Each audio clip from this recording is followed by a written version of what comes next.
Hi friends, welcome back to Madhur Kalamkari house. ఈరోజు Kalamkari dress materials చూపిస్తున్నాను. Summer వచ్చేసింది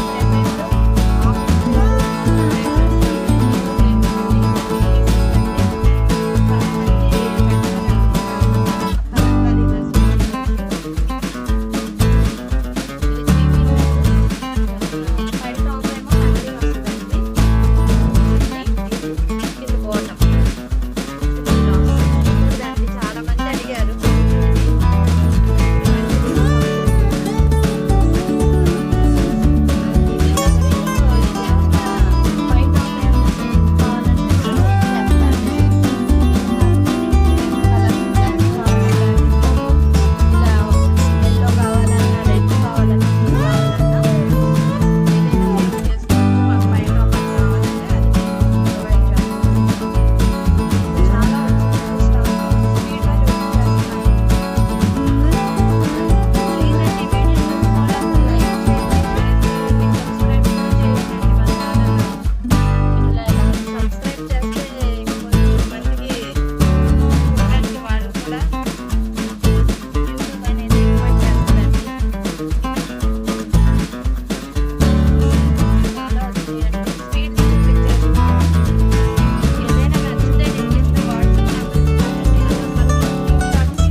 సమ్మర్ 3 months ఇంకా చాలా ఎప్పుడైనా వాడుకోవచ్చండి. 3 months అని కాదు, ఇది వాడిన వాళ్ళు ఇంకా నెక్స్ట్